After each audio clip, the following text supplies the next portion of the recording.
Hamas के Israel पर हमले के बाद से मिडिल ईस्ट की आग दहकी और बारूदी विनाश का नया मोर्चा खुल गया। हालांकि समय के साथ साथ स्थिति बदली और अब इजराइल पर युद्ध विराम का दबाव भी बढ़ने लगा है।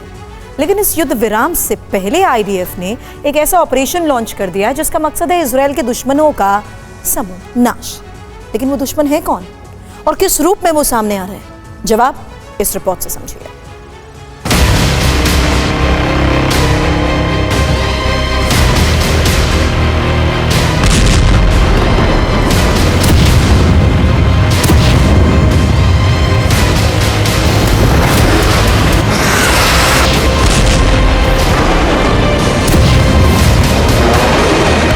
युद्ध विराम से पहले सर्वनाश, शुरू मिशन गाजा विनाश।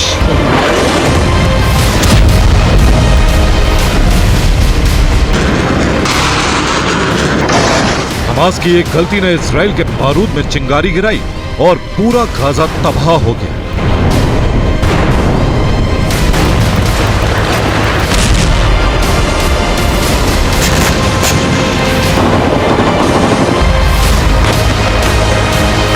इजरायली फोर्स ने हमास के गढ़ को खंडर में तब्दील कर दिया।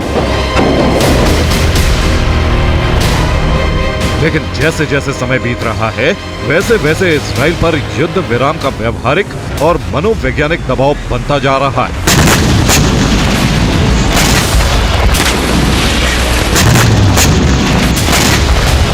और यही दबाव एक बार फिर विध्वंस की आग को भड़का रहा है।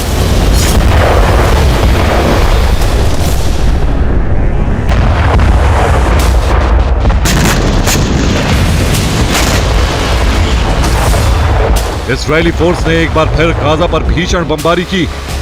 इस बमबारी का मकसद है हमास के वो लड़ाके जिन्होंने अल कस्साम का लबादा ओढ़ लिया है। लेकिन नेतन्याहू ने बख्शने के मूड में नहीं है, जिसकी पुष्टि करता है आईडीएफ का ऑपरेशन ऑल आउट।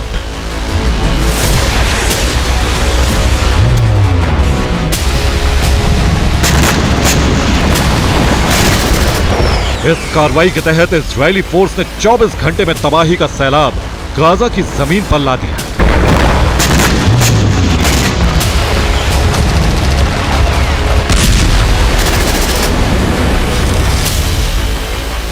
इजरायली सेना उत्तरी गाजा के कमाल अदवान अस्पताल के पास पहुंच गई।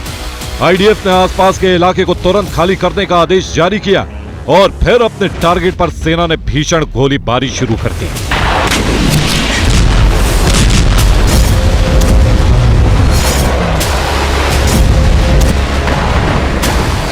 इस कार्रवाई के तहत कई लोगों की मौत हुई और कई घायल हुए।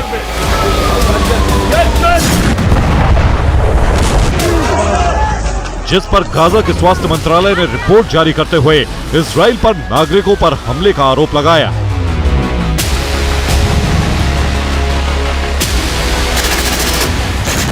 रिपोर्ट में दावा किया गया है कि आईडीएफ के ऑपरेशन में 21 फिलिस्तीनी मारे गए हैं।